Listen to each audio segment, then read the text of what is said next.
your school books with you. There's nothing wrong with me. Now, be good and we'll have you up in no time. That's no way to speak to a woman who's nearly 80 years old. I'd have you to respect your elders, young man. Well, Missy, I've got to warn you, you're a marvel, but if you don't be careful, you're gonna end up good and sorry. Don't tell me what I'm going to be. I'm on my feet now, morally speaking. It's Cornelia. I had to go to bed to get rid of her. Well, stay where you are. It certainly can't hurt you. Get along, doctor. You're sick. Leave a well woman alone. I'll call for you when I want you. Where were you 40 years ago when I pulled through this milk leg and double pneumonia? You weren't even born. Don't let Cornelia lead you on.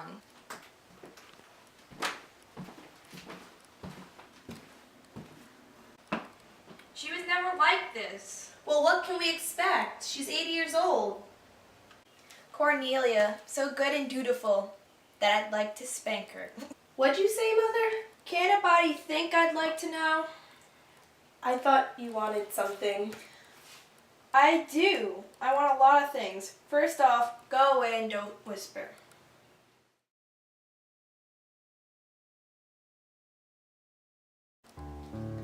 Tomorrow was far away and there was nothing to trouble about. The things were finished somehow when the time came.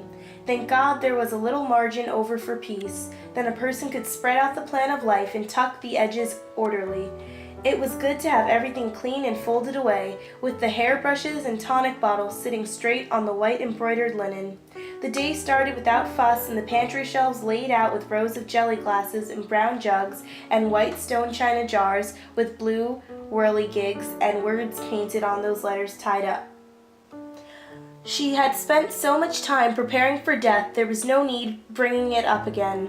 Let it take care of itself for now. When she was 60, she had felt very old, finished, and went around making farewell trips to see her children and grandchildren with a secret in her mind. This was the very last of your mother, children.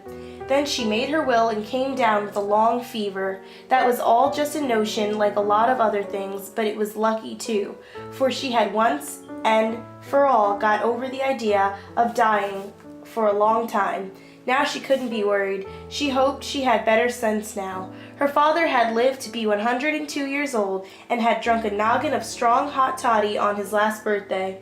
He told the reporters it was his daily habit and he owed his long life to that. He made quite a scandal and was very pleased about it. She believed she'd just played Cornelia a little. Cornelia, Cornelia! Bless you, where have you been? Yes, Mother? I want a noggin of hot toddy. Are you cold, darling? I'm chilly, Cornelia.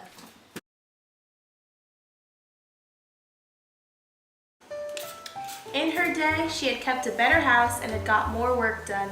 She wasn't too old for Lydia to be driving 80 miles for advice when one of the children jumped the track and Jimmy still dropped in and talked things over. Now, Mammy, you've got good business head. I want to know what you think of this. Old Cornelia couldn't change the furniture around without asking. Little things, little things. They had been so sweet when they were little. Granny wished the old days were back again with the children young and everything to be done over. It had been a hard pull, but it was not too much for her. When she thought of all the food she had cooked and the clothes she had cut and sewed and all the gardens she made, well, the children would have to wait.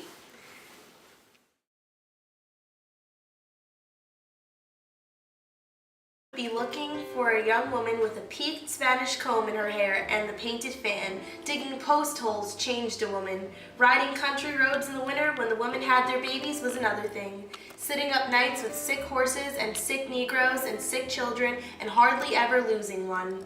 John, I hardly ever lost one of them. John would see that. As Granny lay there, thinking about her children. Come in, kids. Don't stay out too late.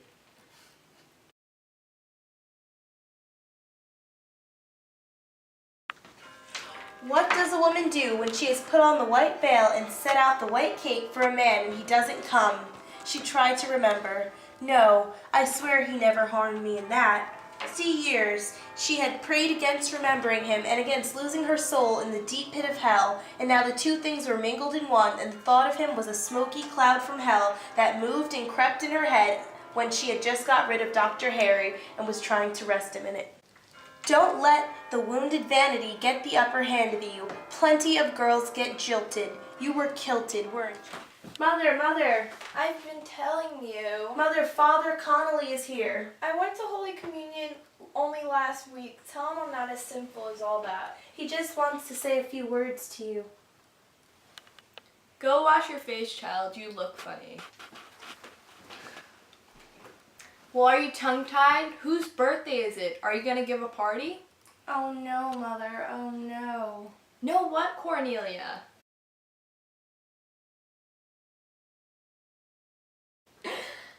Hi, Hapsy.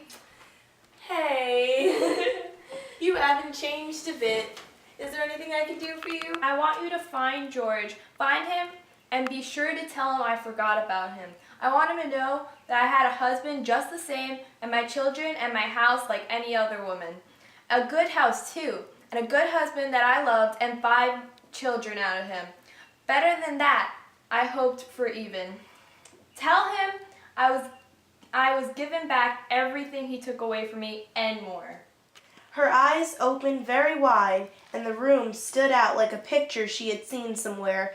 Dark colors with shadows rising toward the ceiling in long angles. The tall black dresser gleamed with nothing on it but John's picture, enlarged from a little one, with John's eyes very black when they should have been blue. You never saw him, so how do you know how he looked? But the man insisted the copy was perfect, and it was very rich and handsome. For a picture, yes, but it's not my husband. The table by the bed had a linen cover and a candle and a crucifix. The light was blue from Cornelia's pink silk lampshades. No sort of light at all, just frippery. You had to live 40 years with kerosene lamps to appreciate honest electricity. She felt very strong, and she saw Dr. Harry with a rosy nimbus around him. You look like a saint, Dr. Harry, and I vow that's the closest you'll ever come to one.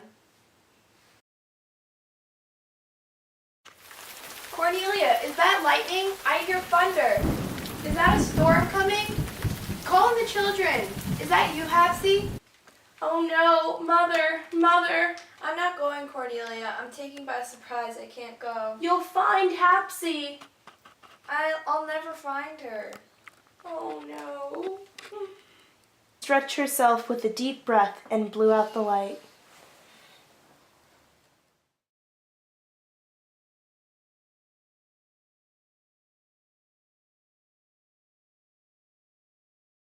The Jilting of Granny Weatherall, take 1. Don't tell me what I'm going to be. It's Cornelia. Dang it. Beautiful. That I'd like to spank her. Mother, how do you feel now? But I don't like my having. You're gonna say, go wash your face, child. You look fun. No what, Cornelia? Anything that would... Hapsy, George, Lydia, Jimmy? Don't worry, darling. They'll be here soon. You're way too happy. You are way